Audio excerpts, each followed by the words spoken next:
Hi guys, welcome back to the channel. So in today's video, we're going to be talking about daily driving a manual car in Singapore. And right here with me today is my very good friend Yong Li. He's going to be walking us through exactly what car he drives, his likes and dislikes of driving a manual car in Singapore on a daily basis, and maybe leave us with some tips and tricks at the very end of those of you who are looking to get into daily driving a manual car. So without further ado, can you tell us a bit more about yourself? Hello everyone, my name is Yong Li.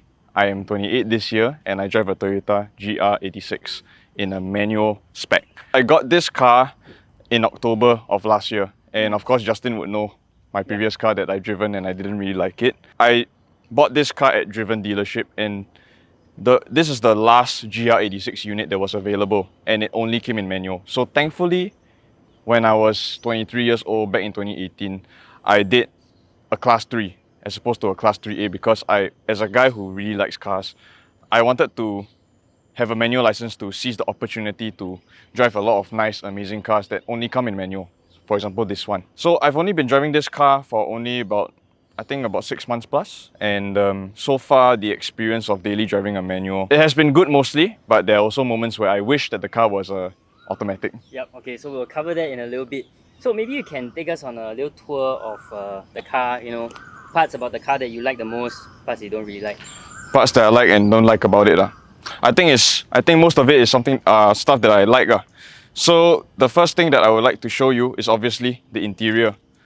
Because this car is the RC spec, the GR86 RC spec, this is the base model. So it doesn't have any of the leather smithereens that you would get in more premium specs. So the shift knob is aftermarket. I got it like in Japan when I saw that it was going at a good price. So I just shoot my shot.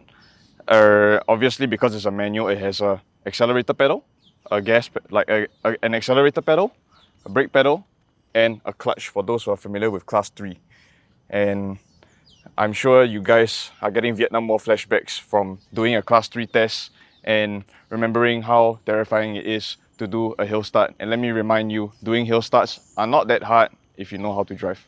Obviously, because this is a sports car, a JDM sports car, I have no choice but to show everybody what the engine looks like. Now, let's do a little walk around and open the bonnet. This will either end well or end terribly because I am a very clumsy guy, as Justin would know. So this is it. Unlike Justin's car that has a little battery in it, because EV, wait, let me try and remember. Okay, there it is. Yes. This is a 2.4 litre 4-cylinder boxer engine that rocks 230 horsepower when it's stopped. Because of how low the center of gravity the engine is, the car is really fun to drive when you're going around corners and whatnot. HKS Hypermax S coilovers that I've installed a few months ago.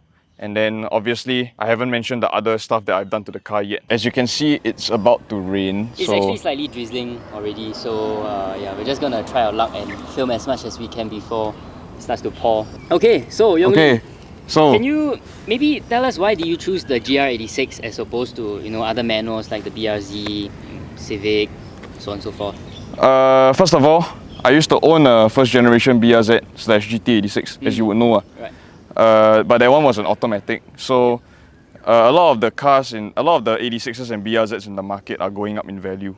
And switching to a manual as opposed to driving an auto of the same model, it will be a little bit pointless. If I wanted to get a new car, I wanted to experience something new. Although this is a similar platform, I don't know, I just got poisoned a lot by like social media and like a lot of people on YouTube saying that this car is amazing, this car is such a joy to drive, it's so daily drivable. So I got this instead. And as for the Civics, same reason. They're pretty expensive right now. And although ideally, I really like the Honda Civic Type R, the FD2R. Those things are going for crazy prices right now, for like 5 to 4 years left. Talking about how expensive cars are in general, how much do you purchase this car for, if you don't mind sharing? I don't remember the exact price, but all I can remember is that I got it for 19k depreciation. 19k dep, which is considered pretty good. It's still okay. And it's raining. Yeah, it's raining. Yeah, it's raining and weather forecast was wrong. Okay, and it's raining. My life. It's okay. Is it alright to film that we need? I'm just gonna hop right in before my camera dies. You wanna put the chair into my boot first or not? Recording, baby. Look at me. Okay. I'll let Justin take over the camera now. Yeah. So we have hidden inside your GR86. Will this affect the audio? No, I think yours is still on, right? Yeah, it's on. Still on. Let me just show you guys. Okay. Oh, I can't see. Yeah, show them what it's like. Show them how low the car is, man. Can you imagine how terrifying it is to be sandwiched by... So I think one of the most common questions you'll get as someone who daily drives a manual is how painful is it in traffic? Especially in Singapore. Okay. If you asked me before I went to KL, like in February, right? I would say that, yeah, it can be very frustrating and can be very tiring to like always half clutch, half clutch while you're inching your car, and like let's say if it gets to a situation when you're on a hill, you need to play with the handbrake, man. Yep. Because like if you don't put the handbrake, the car will roll back. And what if there comes a situation where like a dude, like somebody like stops way too close to you, and they don't give you like any room to like roll back a little bit, you'll get into trouble. But okay, I am gonna digress a little bit and say that I went to KL 2 months ago and the traffic there was absurd. Justin, I urge you to go to KL next time. Any of you guys, if you've driven in KL peak hour traffic before, right? I had to drive 5 kilometers, which isn't that far, by the way, 5 clicks, from my friend's office to our Airbnb, and it took us nearly 2 hours. And I was driving this. So my left leg was it was pretty shaky, despite the fact that the clutch is pretty light. It's a little on the springy side, but I think point wise it's also not bad. I mean, obviously when I got this car, I didn't drive a manual car in like 4 years. So I was stalling this thing every other day. And then from every other day it became every week. From every week it became every 2 weeks. Yep. And then it became every month. And then now it became like once in a while. So it just takes a lot of practice, and it's something that I have to accept as the fact. Like I have to accept it because I drive a car like this. I have to. You get what you pay for. Same thing I said. You drive a manual car. You have to tahan the traffic. Of course. So I think it's safe to assume that it's definitely painful, but would you say it's worth it? Yeah, it is. It is. Definitely for the driving experience, because you don't necessarily have to just drive the car in peak hour traffic or like when you're doing your point A to point B errands. It's doable. It's doable for this car. But the real reason why I also decided to buy a manual is because, sometimes you want to go for some spirited driving. You want to have a little bit of fun. This car ticks all the boxes for it. It's fun. I mean, I'm not the best driver out there, but I have my own fair share of fun. So have you ever had any instances where you ever stopped at a traffic light, like let's say a traffic light where there are people behind you, cars behind you? I did a month ago. Usually, in most cases, people will just be kind of chill about it, and then you'll move, and then like you can just start the engine again, go to gear 1 and then move off. But I've had some instances where like, Singaporean drivers, a lot of them can be mean. That's the word for it. They have like an instantaneous reaction time, and they will just honk you just as you don't move. My mom honking at people right when the light turns green.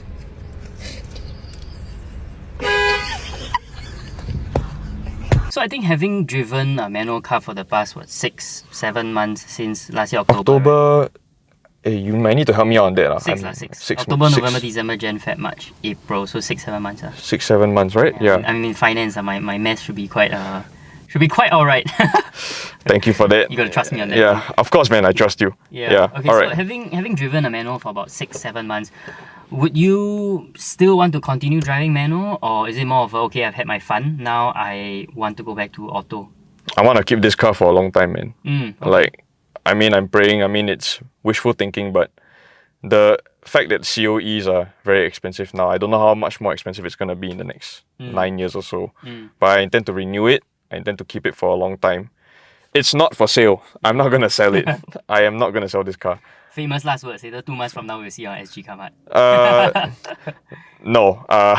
I've had my fun trying out different cars already, as you would know with the with the CLA 35 that I had. Okay, so I mean, speaking about things that you love about a manual car, right, which is your spirited driving every once in a while, are there any things that you dislike about driving a manual car?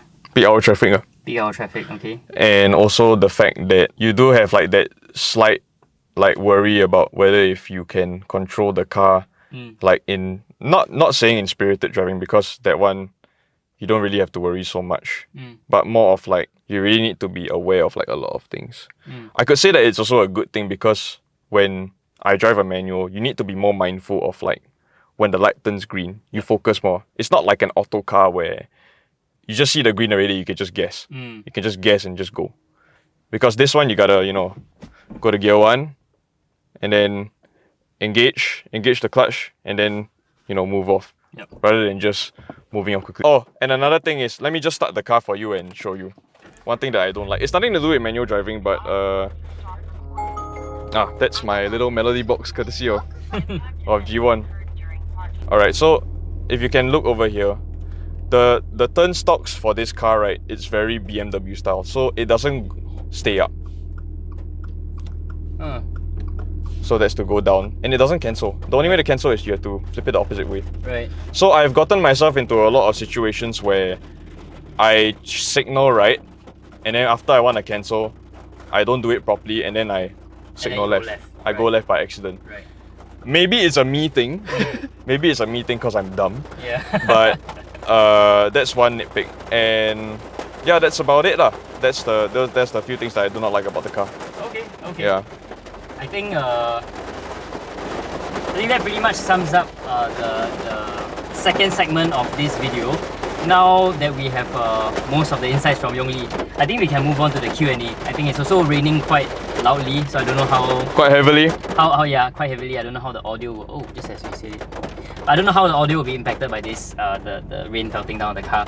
But let's move on to the Q&A segment, where I posted this on Instagram, asking if you guys had any questions for someone who daily drives a manual. So these are some of the questions actually. I have about let me take a look, man. 16 questions. The first question is, what do you do when you are stuck in a traffic jam? Is there anything you do, or if not, you just...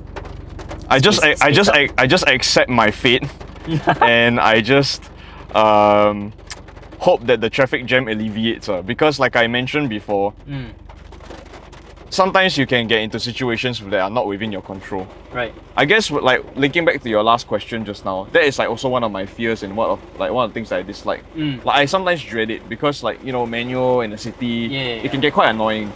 So the next question is it tiring to daily drive a manual in Singapore? I think it's alright. It's like I mentioned, the Toyota GR86 is one of the most livable daily drivable cars that I've driven. Yep. I mean, then again, I've only owned like a Mercedes and also a previous Gen 86. But if you don't want to take my word for it, go look at reviews on like SG Karma, One Shift, even like guys from overseas. Like they also attest to like how amazing like this car is, like to daily drive. Boot space is also pretty good, but if you look over to the back, forget about getting other people in the back, because you pretty much can't fit. It's tiny, man. It's tiny. Yeah. So okay, I think safe to say that all boils down to your personal preference, because I myself, I would never daily drive a manual. I mean, it's my personal preference. I think it's a hassle. Yep. Yeah. So, but I think some people who would enjoy daily driving a manual, I think if you're more of that kind of person, then you definitely will enjoy it. Yeah, and I also feel that it will also teach you a thing or two about driving, because I personally believe that this sounds cheesy as hell, but in like life, you have to like keep learning. Yeah. And I like carry over this philosophy into driving as well. Like, okay, I know how to drive an auto sports car last time. Yeah, sure, that was fun. But then when I stepped into this car, I realized that, hey man, there's a lot more that I can learn, and that makes it all the more fun. But at the same time, also a little bit terrifying. Okay, so the next question is, are there any benefits of owning a manual car apart from having fun with your spirited driving? If you want to talk about the context of Singapore, no. Okay, so short and sweet answer. The answer is just no. You only do it when you want. You only own a manual car when you want to, or if you want to experience it, or if you find a car in SG Car Mart that is very reasonably priced, but it's unfortunately a manual. Right. That's all I can say. Because at the end of the day, we live in Singapore. Singapore is majority city. Yep. You don't really have the roads to. You don't really have much roads to appreciate a manual car. But that's not saying that you shouldn't own one. I'm not telling people to not buy a manual car. I'm just telling people it's up to your personal preference, and also if you want to do it, just do it. Right. Okay. So the next question, can you summarize? I know you kind of touched on a bit here and there, but can you summarize the pros and cons of owning a manual car? Okay, the pros are fun to drive, fun to look at, and every day is a new learning experience. Okay. And then for the cons, peak hour traffic, Singapore roads. I mean, Singapore roads are amazing, but we all know how bad the traffic can get. But then, wait until you go to KL. Wait until you go to peak hour KL traffic. And the final cons is, I would say, this has nothing to do with manual driving, but you see the back seats. You see the back seats So it's again. definitely the back seats, the space lah. Yeah. And also another cons. Look at how low the car is as well. Don't know if you guys can tell, but it's really, really low. I mean, if you look at it in comparison to Justin's car, And you can't see it. yeah, you can't It really is- see it it, is but it's really raining. It's absolutely pissing down. I So guess you have to take our word for it, but it's really low. It's really low. yep. Okay, so then do you have any pre or post driving left leg warm up routine? What kind of question is this? I guess people are asking if you have any, because if you daily drive a manual, won't your left leg be very sore?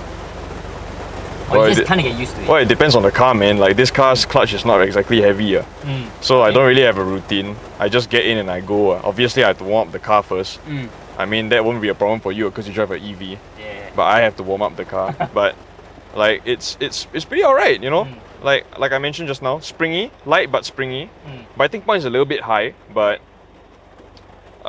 it takes all the boxes, and I don't really have a routine. Okay, so I think that kind of brings us to the end of today's video. I'm not gonna continue on because I think that the rain is really, really too heavy. Honestly, I don't even know how the audio quality is gonna sound. I guess I only find out when I start editing this video. But I think that We can always reshoot it. Yeah, I mean, we can always reshoot it lah. Yeah, so anyway, thanks so much for being here today, Yong Li. Hey, no worries, I man. hope I'll be on your channel in your next couple. Yeah, just before I go, I've actually been interested in doing vlogs, and I'm starting out. So hopefully in the future you'll be seeing more of me, and you'll be seeing Justin on my channel. I don't have a channel yet, but when I do, you know, hopefully you can link it in the description lah. Yeah, for sure, thanks for sure. watching Justin's videos, and be sure to like, subscribe, hit the bell icon for notifications, and don't forget to follow him on his social medias. So yeah, if you guys have any questions for Yong Li, please leave them in the comment section below. I'm pretty sure he will check the comment section every once in a while to answer you guys' questions. Yeah, and if you want to follow me on my socials, I'll link it up somewhere. you'll link it up, and you Instagram? can just drop a DM, and you know, who knows, can make some new friends as well. For sure. Okay, thanks for this, and see you guys in the next video. Ciao.